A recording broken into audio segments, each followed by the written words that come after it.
पोटेन्शियोमीटरचा first use पाहिला होता. काय first use? To compare EMF of the cell. दोन ईएमएफ कम्पेअर करण्यासाठी आपण पोटेन्शियोमीटरचा यूज केला होता. कम्पेअर करणं म्हणजे काय? त्यांचा रेशो काढणं. ठीक आहे, तो रेशो काढण्यासाठी आपण ईएमएफचा यूज पोटेन्शियोमीटरचा यूज केला होता. ठीक आहे, आता सेकंड जो यूज आहे तो सेकंड यूज काय आहे? To find the internal resistance of a cell. ठीक आहे, एखादा सेल आहे, तो सेल कम्प्लिटली रेजिस्टन्स फ्री असतो असं नाही, त्याचा काही ना काहीतरी रेजिस्टन्स असतो. तो रेजिस्टन्स एकदम मायन्यूट का असेना पण रेजिस्टन्स असणार आहे त्याचा, जो काय करणार आहे त्या करंटच्या फ्लोला अपोज करणार आहे. ठीक आहे, तर तो म्हणजे काय? त्याचा इंटरनल रेजिस्टन्स. त्या इंटरनल रेजिस्टन्सची व्हॅल्यू आपल्याला काय करायची आहे? पोटेन्शियोमीटर थ्रू काउंट करायची.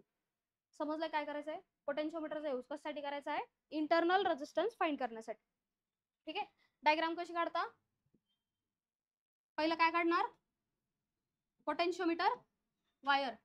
बरोबर, काय काढली पहिली? Potentiometer wire. त्याचे दोन टर्मिनल्स आहेत. एका टर्मिनल हा जो बी आहे त्याला किती कनेक्शन असतं? एकच कनेक्शन. ते एक कनेक्शन कोणतं आहे? व्हेरिएबल रेजिस्टन्सचं कनेक्शन. ठीक आहे, त्याला काय कनेक्टेड असतं? की कनेक्टेड आहे. त्याला काय कनेक्टेड आहे? की कनेक्टेड आहे. त्याला परत काय कनेक्टेड असतं? बॅटरी कनेक्टेड आहे. बॅटरीचा किंवा ईएमएफ कनेक्टेड. ईएमएफचा कोणता टर्मिनल आहे? त्याला निगेटिव्ह टर्मिनल कनेक्टेड आहे. त्याच्यानंतर ते कनेक्शन कुठे जातं? ए पॉइंटला जातं. बरोबर आहे, हे समजलंय? हे आता पोटेन्शियोमीटरचं ऍक्च्युअल कनेक्शन आहे. आता इथून पुढे ए पॉइंटला आपण बाकीचं कनेक्शन करणार. मग ए पॉइंटला आता कनेक्शन करत असताना ज्यावेळी एक्झामला प्रॅक्टिकल मध्ये तुम्ही हे करत असता किंवा प्रॅक्टिकल कराल त्यावेळी काय करायचं? बी पॉइंटला एकच वायर जोडायची असते. ठीक आहे, वायर घ्यायची, ती कुठे जॉईन करायची? बी पॉइंटला जॉईन करायची. ठीक आहे, वायर तुम्हाला घेऊन ती त्या नट सारखं असतं, त्या नट त्याला काय करावं लागतं? असं रोल करून जोडून घ्यावं लागतं. ते परत कोणाला कनेक्ट करणार? व्हेरिएबल रेजिस्टन्सला. तीच वायर काढून कुठे जोडणार? एक एंड कुठे जोडणार? व्हेरिएबल रेजिस्टन्सला. त्या व्हेरिएबल रेजिस्टन्सचा एक एंड कुठे? कीला.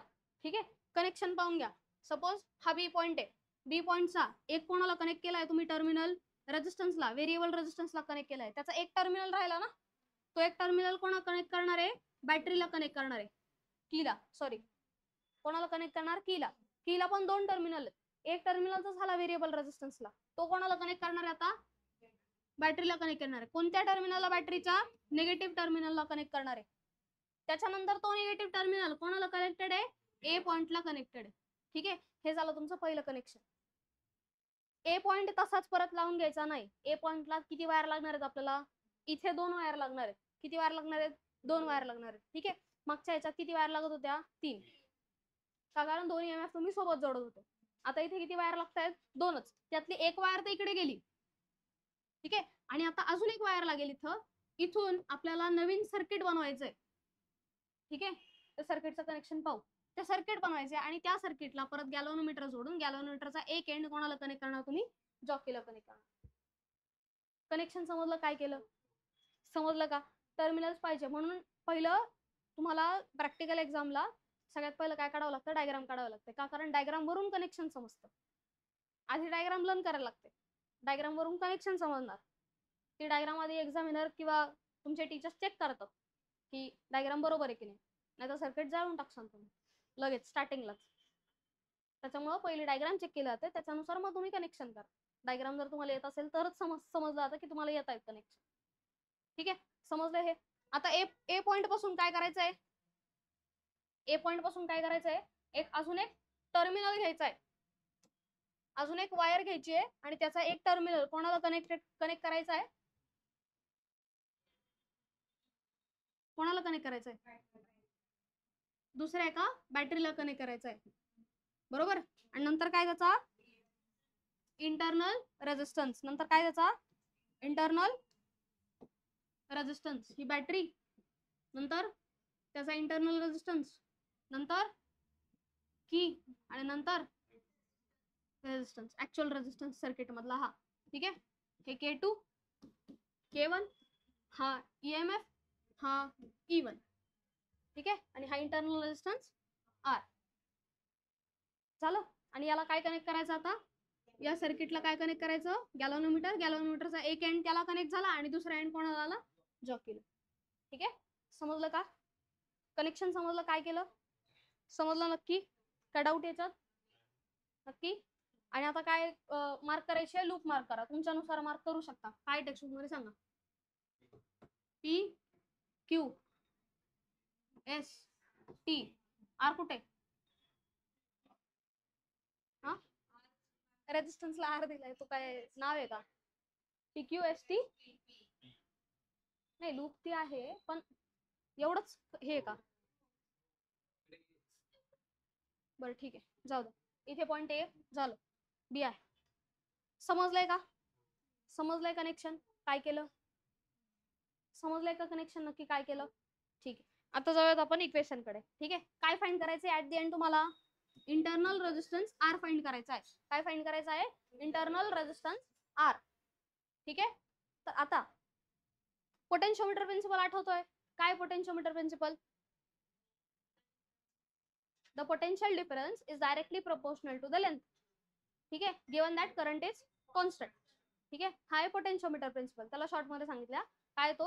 The potential difference is directly proportional to the length given that काय कॉन्स्टंट आहे? करंट काय असतं? कॉन्स्टंट. ठीक आहे, आता फर्स्ट केस मध्ये आपण काय करणार? K1 ही क्लोज आहे. कोण क्लोज आहे? K1 क्लोज आहे आणि K2 ओपन आहे. कोण ओपन आहे? K2 ओपन आहे. K2 ओपन आहे याचा अर्थ इथे काय होतं? हा निघून जातो, म्हणजे इनफॅक्ट हा रूटच बंद होतो. बरोबर ना? हा रूटच बंद होतो, म्हणजे सर्किट मध्ये काय राहतं? फक्त असं सर्किट राहत होते. बरोबर, म्हणजे जिथे हा ईएमएफ ई आहे आणि काय E1 आहे, आधीच लक्ष द्या. हा ईएमएफ ई आहे आणि E1 आहे, त्यावेळी तुम्हाला काहीतरी बॅलन्सिंग लेंथ मिळेल. ज्यावेळी आपण जॉकी टॅप करू त्यावेळी काय मिळणार आपल्याला? बॅलन्सिंग लेंथ मिळेल. मग त्यावेळीचा सर्किट मधला ईएमएफ काय आहे? E1 आहे. बरोबर, त्यावेळीचा सर्किट मधला ईएमएफ काय आहे? E1 आहे. मग त्यावेळी असं लिहिलं चालेल का? E1 is directly proportional to L1 किंवा E1 is equal to K times L1. का बरं? कारण सर्किट मध्ये आता रेजिस्टन्स, दुसरा रेजिस्टन्स आपण जोडलाच नाही. आपण काय केलंय? सर्किटला बॅटरी आहे, या बॅटरीचं काही एवढं हे नसतं, आणि त्या बॅटरीला काय कनेक्टेड आहे? एक दुसरा ईएमएफ कनेक्टेड. ठीक आहे, म्हणजे हे सर्किट खोडू का? परत काढू. आता K2 जर क्लोज्ड आहे तर काय राहतं सर्किट मध्ये? फक्त एवढंच राहतं. बरोबर, मग सर्किट मधला पोटेन्शियल डिफरन्स काय राहिला? E1च राहिला. सर्किट मध्ये काय राहिला? पोटेन्शियल डिफरन्स E1 राहिला. मग त्यावेळी बॅलन्सिंग लेंथ मिळाली. मग ती बॅलन्सिंग लेंथ काय तुमची? L1. हे समजलं? हे समजलं. आता काय करणार? सेकंड केस मध्ये आपण K2 सुद्धा क्लोज करणार. दोन्ही पण काय करणार? क्लोज करणार.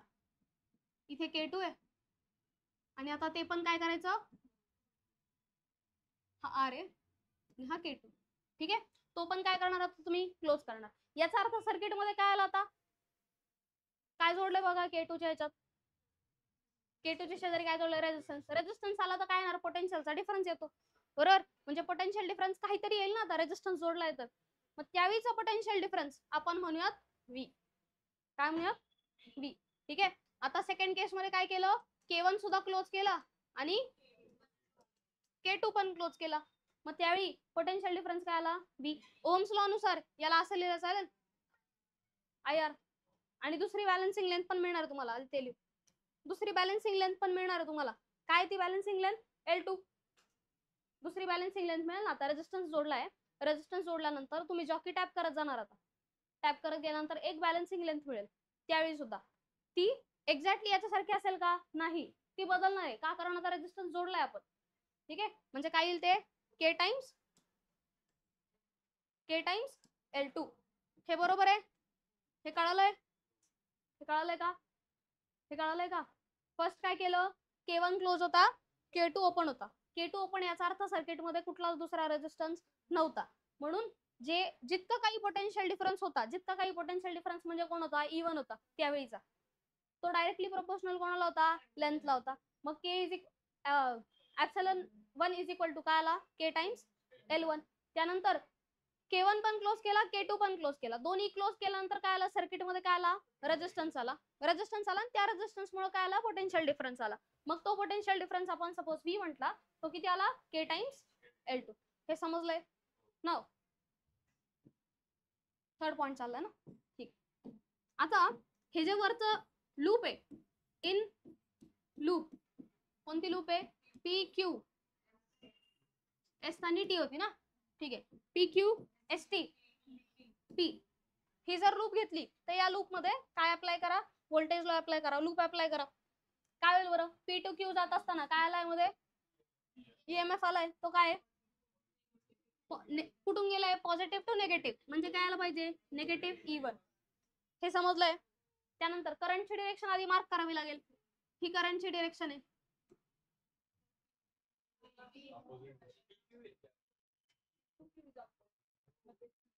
अरे लूप पी टू क्यू घेतली ना, मग अपोजिटच डिरेक्शन.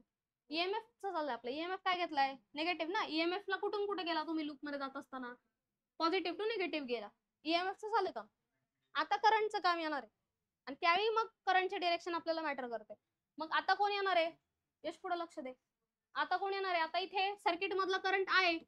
ठीक आहे, तर आता करंट आहे, रेजिस्टन्स आर आहे, म्हणजे काय होईल, प्लस आय आर. बरोबर. आता इथे पण करंटची डिरेक्शन, लूपची डिरेक्शन काय उलटी आहे, म्हटल्यानंतर काय होणार, plus I r is equal to 0. हा ईएमएफ इकडे जाईल आणि काय होईल, E1 तो निगेटिव्हचा पॉझिटिव्ह होईल ना तिकडे जाऊन. बरोबर. म्हणजे E1 इज इक्वल टू काय येणार आहे, I R plus I r. I common घेतला, आर प्लस आर. बरोबर बरोबर.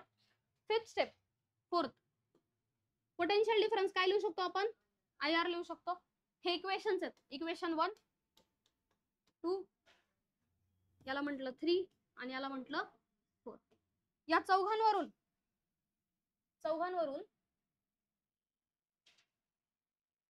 याचा रेशो काढला तर E1 अपॉन V चा रेशो काढला तर E1 ची व्हॅल्यू काय आहे, I into R plus r. याची व्हॅल्यू व्होल्टेजची आय आर, आणि त्यालाच इक्वल असेल, चालेल का, KL1 अपॉन KL2. चालेल ना. ठीक आहे. काय कॅन्सल आउट होतं याच्यात, तर काय नाही होतं याच्यात, काय आय कॅन्सल आउट होतो. आर कॅन्सल आउट होईल का, नाही, मध्ये काय ऍडिशन आहे म्हणून नाही कॅन्सल आउट होणार. तो याच्यात काय कॅन्सल आउट होईल, के कॅन्सल आउट होईल. मग याच्यापासून असं इक्वेशन चालेल का, R plus r upon r is equal to L1 upon L2. At the end काय फाइंड करायचंय, छोटा आर फाइंड करायचंय. काय फाइंड करायचंय, छोटा आर फाइंड करायचंय. ठीक आहे. मग काय करणार, हा रेजिस्टन्स इकडे घ्या. ठीक आहे, हा रेजिस्टन्स काय करू शकतो आपण, तिकडे घेऊ शकतो, किंवा असं केलं, बेस सेपरेट केले तरी पण जमेल. काय करायचं तुम्ही डिसाईड करा. काय करायचं, आर तिकडे घ्या, काय होईल मग तो, R plus r is equal to R into L1 upon L2. हा आर इकडे कशात आहे, ऍडिशन मध्ये, तिकडे गेल्यावर मायनस होईल. म्हणजे r is equal to R L1 upon L2 minus R. यातून काय कॉमन घेऊ शकता तुम्ही, आर कॉमन घेऊ शकता.